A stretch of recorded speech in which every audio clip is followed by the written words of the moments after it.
Bonjour, je suis Pulchérie Matodongemte, docteur en biotechnologie et environnement, spécialité phytorémédiation. Alors aujourd'hui, je viens dans le cadre de l'association Schistem in Africa vous parler du choix de discipline scientifique. On se rend compte que cela peut être une tâche très ardue pour la plupart des jeunes qui aimeraient poursuivre une carrière dans une filière STEM ou une autre filière, bien sûr. Mais nous sommes plus orientés dans l'association comme Schistem in Africa à accompagner celles qui veulent se former dans des filières STEM, sciences, technologies, ingénierie et mathématiques. Donc pour cela, euh, il est très important d'avoir une réflexion très approfondie et une planification aussi appropriée afin de pouvoir trouver la discipline qui nous correspond le mieux, qui correspond bien sûr le mieux à nos intérêts, à nos aspirations professionnelles également, parce que le choix de discipline va jouer sur le reste de votre carrière. Pour cela, aujourd'hui, je vais partager avec vous 4 tips pour bien choisir sa discipline scientifique. Tout d'abord, il serait important de se remémorer, de réfléchir en fait sur les différents sujets scientifiques qui nous passionnent le plus, qui vous passionnent le plus, pardon. Il est bon de penser aux différents cours en sciences que vous avez le plus aimé. Est-ce que vous avez le plus aimé les mathématiques, l'informatique? Est-ce que vous aimez plus les calculs? Parce que la réflexion est vraiment antérieure à l'heure du choix.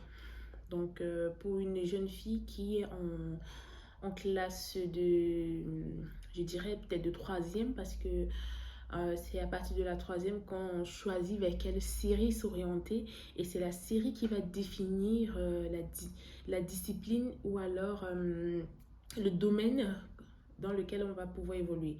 Moi, par exemple, j'ai choisi une série D quand j'étais en... Alors, j'ai pris la seconde C, scientifique, parce que je voulais m'orienter en D. Après, en première et terminale, et j'ai eu un baccalauréat D. Donc, qu'est-ce qui m'a motivée? J'étais plus encline à travailler dans les sciences plutôt que les lettres.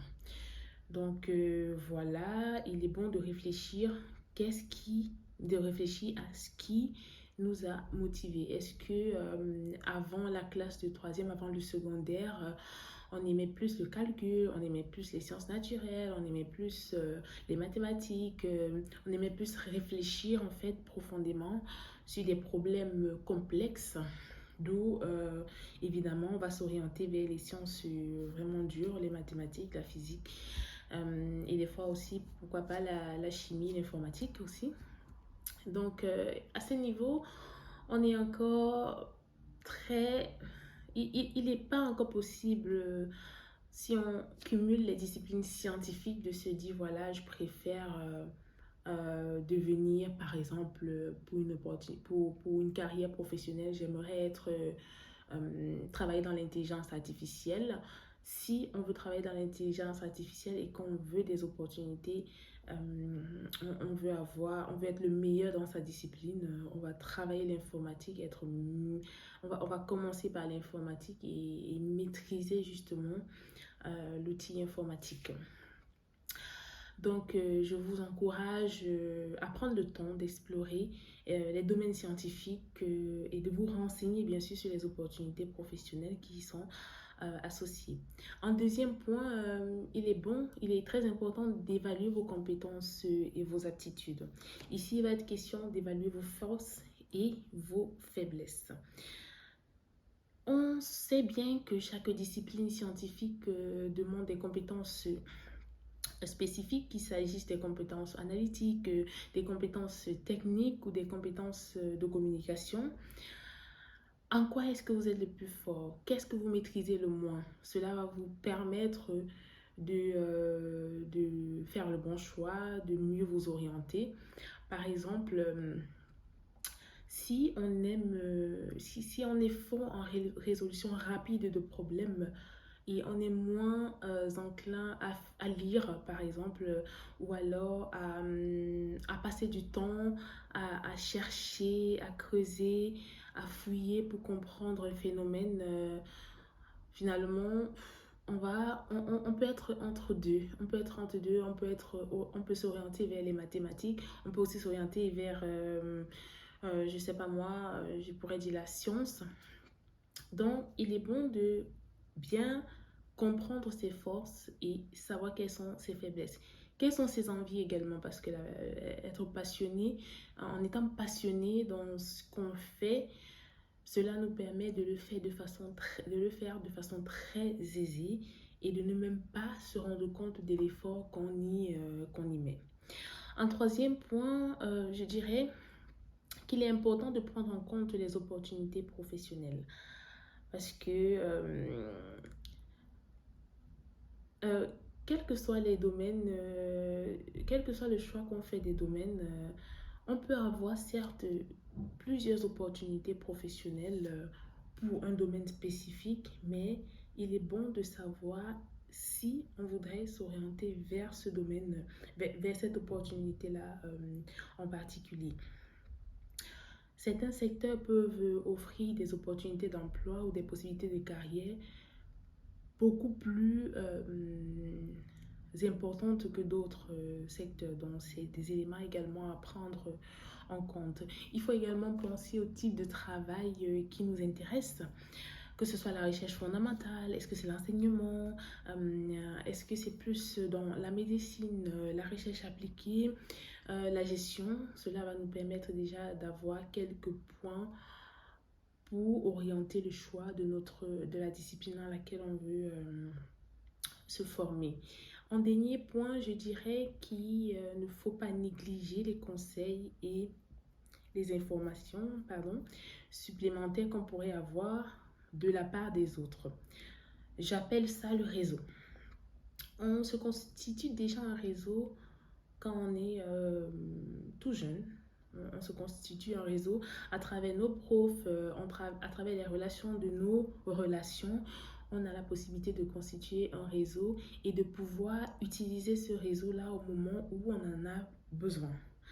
Donc, n'hésitez pas à aller à des conférences si vous êtes scientifique, à aller à des conférences ou alors aller à des rencontres organisées par votre établissement, beaucoup plus des ateliers éducatifs qui vont permettre de cibler des personnes qui maîtrisent certains domaines et qui peuvent vous donner des éléments tangibles pour pouvoir peaufiner et faciliter votre orientation dans une discipline spécifique.